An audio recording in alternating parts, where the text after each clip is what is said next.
जय शिव। प्रिय श्रोताओं, आप सुन रहे हैं स्कंद पुराण और आज आप सुनेंगे स्कंद पुराण का भाग बाण में तथा वैष्णव खंड का भाग 7। पिछले भाग में आपने सुना कि महाराज आकाश राज की कन्या का विवाह भगवान श्री हरि नारायण से होना संपन्न हुआ। अब इससे आगे की कथा आप इस भाग में सुने।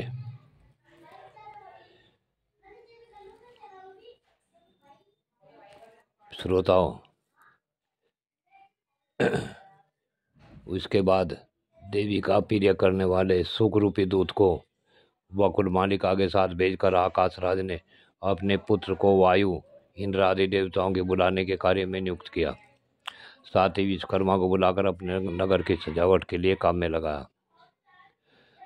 वकुल मालिका पर सवार हो सुख के साथ प्रस्थित हुई और वेंकटाचल पर पहुंचकर देवालय के समीप घोड़े से नीचे उतरी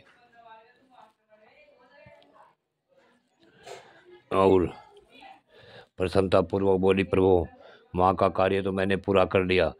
उधर से मांगलिक वार्ता करने के लिए यह सुख आया हुआ है।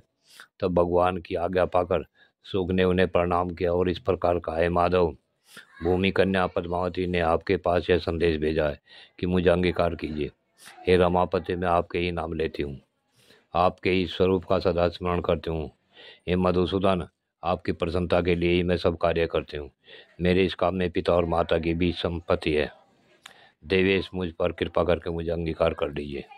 सुख का यह प्रिय वचन सुनकर श्री हरि ने कहा, सुख, जाओ और पद्माल्या से इस प्रकार कहो, हे देवी, श्री नारायण देव ने कहा है कि मैं देवताओं को साथ लेकर मंगलमय विवाह कार्य संपन्न करने के लिए अवश्य आऊंगा। भगवान का यह वचन सुन प्रसाद रूप से उनकी दी हुई वनमाला लेकर सुख शीघ्र ही आकाश राज की कन्या के पास लौट आया।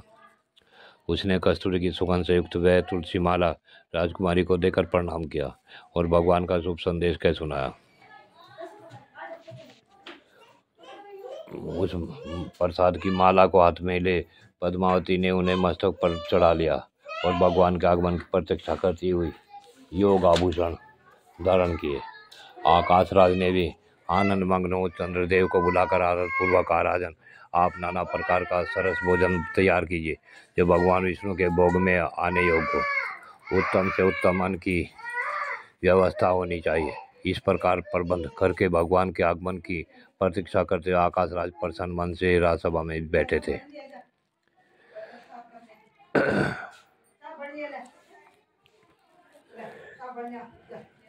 उधर ब्रह्मा, महादेव, इंद्र, वरुण, यम और कुबेर उनकी सेवा में उपस्थित हुए। इन सब देवताओं, वशिष्ठ आदि मुनीश्वरों, सनक आदि योगियों तथा अन्य भगवत भक्तों के साथ भगवान विष्णु नारायणपुर को गए। मुनि लोग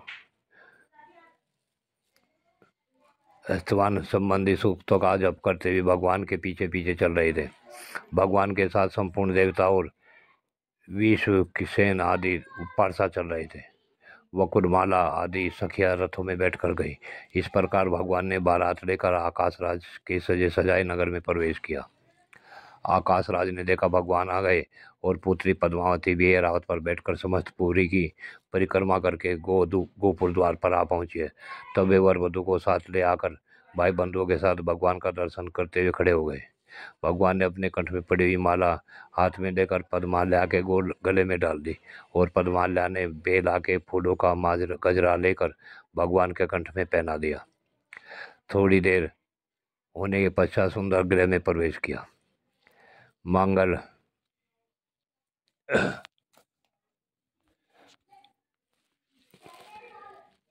सूत्र बंधन से लेकर लाजाओम तक की संपूर्ण वैवाहिक विधि संपन्न कराई। पुनः चौथे दिन चतुर्थी कर्म आदि सब कार्य पूर्ण करके चतुर्मुख ब्रह्मा ने आकाश राज की अनुमति ले दोनों देवियों के साथ भगवान को गरुड़ पर बिठाया और देवताओं के साथ वहां से चलने की तैयारी की। आकाश राज ने इंद्र आदि देवताओं के साथ अपनी पुत्री और दामाद का प्रिय करने के लिए सोने के कड़ाव में अगहने के चावल, मूंग से भरे हुए अनेक पात्र और सैकड़ों घी के घड़े दहेज में दिए। इस प्रकार पद्मा थी और लक्ष्मी देवी के साथ वेंकटनाथ भगवान विष्णु दहेज की वह सब सामग्री देखकर बड़े प्रसन्न हुए और अपने ससुर से बोले, राजन, इस समय आप मेरे गुरु हैं, आपकी जो इच्छा है वो मुझसे वर मांग लीजिए। भगवान की यह बात सुन आकाश राज ने कहा, देव, इस संसार में आपकी अनन्य सेवा ही मेरे द्वारा होती रहे, मेरा मन आपके चरण बिंदों में रमता रहे और आप में मेरी निरंतर भक्ति बनी रहे। भगवान बोले, राजेंद्र, आपने जो कहा है वह सब पूर्ण होगा। फिर ब्रह्मा आदि सब देवताओं का यथोचित सत्कार करके श्री हरि ने उन्हें स्वर्गलोक में जाने के लिए प्रसन्नता पूर्वक आज्ञा दे दी। उन सब के चले जाने पर भगवान नारायण स्वामी पुष्करणी के तट पर लक्ष्मी देवी और पद्मावती के साथ अपने दिव्य धाम में रहने लगे। जय शिव गोरख। प्रिय श्रोता, आज की कथा यहीं पूर्ण होती है। आगे की कथा अगले भाग में।